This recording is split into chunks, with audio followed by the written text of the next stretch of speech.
Hey everyone, welcome to episode 22 of The Comic Boot. I'm Kalen. And I am going to put that right there.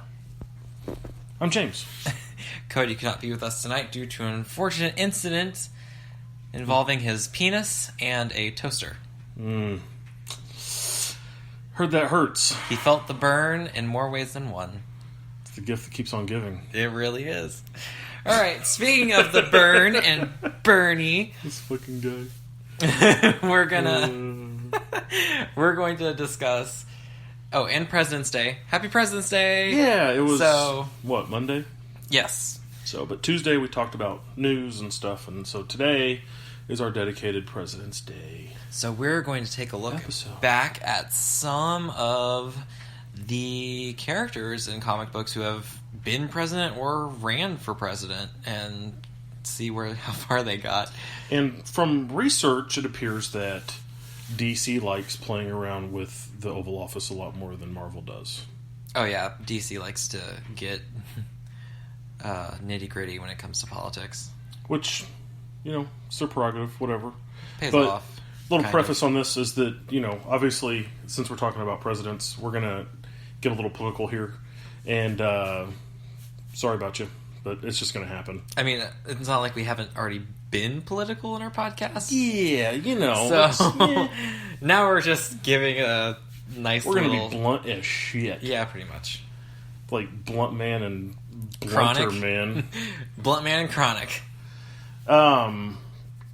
Yeah, so, I mean, we put together a short list of, we say short, but it's not that short, of characters in comics that have ran for or held the presidential office, and I think we're just going to jump in, Yeah.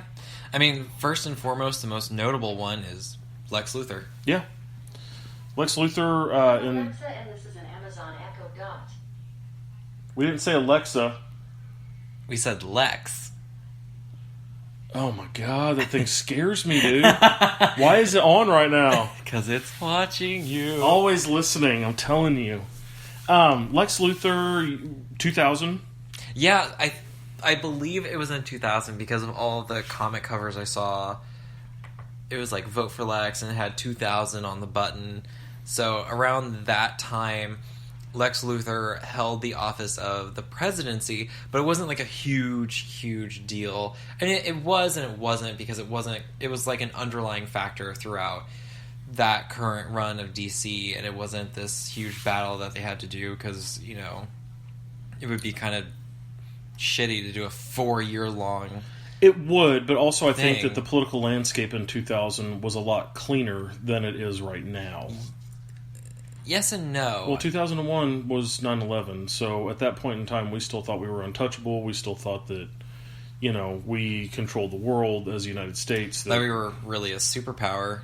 Well, I mean, we still technically, are, but like superhuman and all that. And yeah, that we were the USA world police, and everybody listened to what we had to say, and it was. Yeah, I mean, lo and behold, a year later, we kind of had a wake up call. Yeah, that people really we were coming out of hate Clinton's us. presidency, which was amazing. We came out of Clinton's presidency and we jumped into, bless you, Bush. Sorry. Yes, Yeah, Bush. GW. But Lex Luthor ran for president, became president, held the presidential office. There is actually, what is it? Superman, Batman, Public Enemies? Public Enemies, and then there's another one. Isn't that what you said, that there was another one that he was in? Oh, he was in Justice League. The actual TV show Justice League. He had the office of the presidency. And where Superman plays his best John Wilkes Booth, and Yeah, well, that it was like in an alternate timeline where Lex was the president, and he basically just went. I mean, it's Lex Luthor, so he can't not be a maniacal because he still has to be person. the character. Right. And Flash ends up getting killed by Lex Luthor in this alternate timeline, and in retaliation, 3 members of the Justice League, the Trinity of Justice League, shows up, and Lex and Superman kind of have this talk that ends with Superman heat visioning him to death. Which, the funny thing that I just saw was Batman going, "Do you smell something burning?" Or he's just like, "Do you smell that? It's like burning flesh." And Wonder Woman's like, "Shit," and takes off running. I like how Wonder Woman knew what burning flesh Yeah, smelled like. that's exactly what I thought too. It's like, oh, that's burning flesh. And yeah, they show up and Wonder Woman asks if he's okay, and he kind of grins and says, "Yeah, I'm great." And he's just murdered the president of the United States. Yeah, and that storyline leads into them becoming the Justice Lords, where they basically conquer the entire world, where the world is under their thumb, because who's going to stop them? Yeah, megalomaniacal thing there. Yeah, and then that happened, but then Justice League Unlimited, the events are kind of going the same, where Lex Luthor is kind of running for president, and then and of course the DC Trinity, they have the knowledge of this alternate timeline. So now there's this, we have to stop this because we can't follow in their footsteps. And of course everyone's on edge because they know what Superman does in this alternate timeline. And they want to not have that happen so bad. Now, is that the timeline where the giant Kryptonian asteroid is headed towards Earth to kill Superman? No, that's the actual, like, hours. Because in Superman, Batman, Public Enemies, it's kind of like a follow-up. It's an animated movie that is a follow-up to this time of Lex Luthor being president. It's supposed to be like his final days in office, where he's impeached, right? At the end. Actually, the movie starts off where everything is in chaos, stock market is crashing, and then Lex Luthor sweeps in, fixes everything, but a big key component of his cabinet is he doesn't like the aliens and the superheroes running rampant on their own, so then he starts enlisting them to work for the government. Okay. But it's not like a ride or die kind of thing. It's like, join us or don't. Whatever. Huh. So not necessarily as fascist as one would think. No, it's not as fascist, because there were conversations held with Superman between the small group of heroes who had joined Lex Luthor. They were talking to Superman after Superman stops this runaway driver, or this guy they're like in a high-speed chase. But after Superman stops this guy, these people float down. They're like, Superman, join us. Lex Luthor isn't, he's changed. This is different. He's actually done amazing things for us. Isn't it the Hawks? No, it's not the Hawks. It's Power Girl. Okay, it's Power Girl. It's Power Girl, Nuclear Man, and Captain Atom. Okay. I kind of remember that. That's kind of somewhere in my brain going swoosh, swoosh, swoosh. Like, I remember seeing that scene somewhere. What, with the Hawks? No. Where they float down. I just remember that she's, like, floating. Yeah. Yeah, for some reason I thought that was the Hawks, for some reason. Yeah, it's those three, and they want Superman to join them and sign up and be a part of this new government-funded or government-led superhero squad thing. So what were some of the things as president that Lex got accomplished, or did he have enough time to get things accomplished as president? Yeah, I think he... Did DC write about that?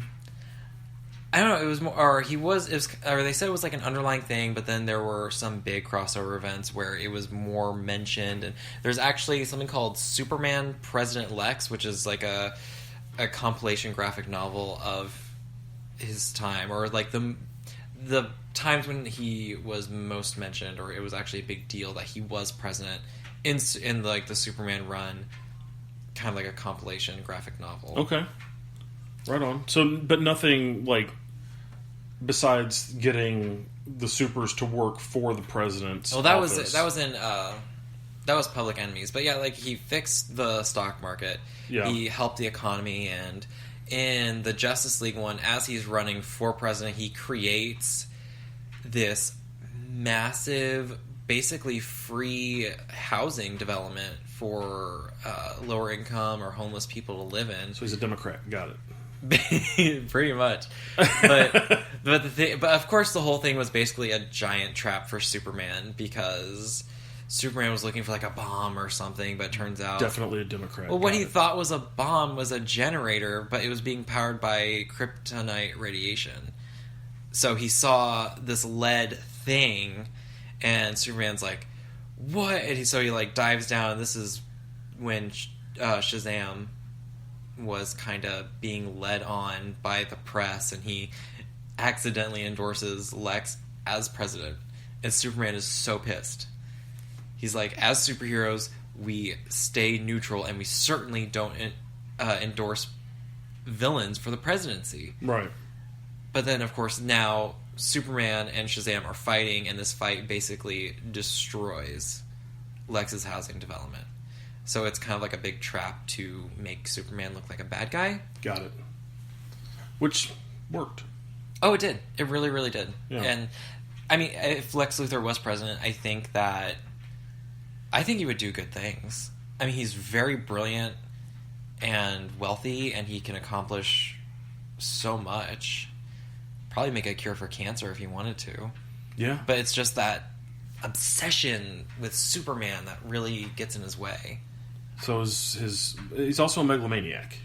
Yeah. Lex But, I mean, loves Lex. yeah, but if you're the president, what more could you... I mean, the world, but... I mean, it seems like they wrote him to be a likable president, to say the very least. He fixes the economy, fixes the stock market, creates, low-income housing, even though it was a trap. Yeah. But creates a low-income housing. But it's the fact that he could do it if he wanted to. Right. And, if his plan had gone not the way he wanted, and Superman was just chill the whole time, then that low-income housing would still be there. Right, absolutely. So it seems like the intent for good was there, where Lex was concerned to be president, or when he was president. I mean, the intent itself is purely selfish, I think. It just has a good outcome. Well, a lot of times that's being a president. Right. You know what I'm saying? I mean, seriously. Yeah. I mean, whatever you do as a president's eventually gonna get passed down to the people. If you have, and there are going to be people that love it, and there are going to be people that hate it, no matter what. I mean, if you have a certain platform that you're going on, you're not going to get 100% of the popular vote. It's just No. not going to happen. No. And so there are going to be certain people that are happy about this. You know what I'm saying? Yeah. And So- I'm sure that there are certain people who agree with Lex and think that Superman is a huge danger who should be stopped. Well, I know. I mean, that's very prevalent in. That a was lot kind of prevalent in BVS. and in The Suicide Suicide Squad, yeah. I mean, it's best movie of the year. Anyway, Still riding that train. I'll ride that train all the way home, baby. You'll ride that train until Wonder Woman comes out. Come on, no, Justice League. I know Wonder Woman comes out first. That doesn't mean it's automatically going to be better. But you just think Justice League is going to be better. Oh yeah, Because it's got Arthur. Mr. my Curry. man. Another kind of big one that happened more recently was kind of a limited series event with the all new, all different Marvel Vote Loki. Loki, which ultimately, I mean, he didn't become president, No, he didn't. but ultimately it was Christopher Hastings. It was a satire. It was a political it satire. was. I don't know how to phrase this. It was more of a. It was more of a statement on American politics as it is right now, For sure. because it's all about the appearance and nothing about the message. Where Loki shows up and is, very cryptic, and he doesn't really say anything. He doesn't say what he stands And very for. enigmatic, and people just kind of believe what he's saying. I mean, Yeah, he's gregarious. He's and- the Lord of Lies, so Yeah. people are going to kind of, in a weird, twisted way, trust him. And, I mean, he shows up, and he's talking shit on all these candidates, Mhm. And then now people are saying You vote should- Loki. Yeah, and he ultimately does run. And one of the cool things that I saw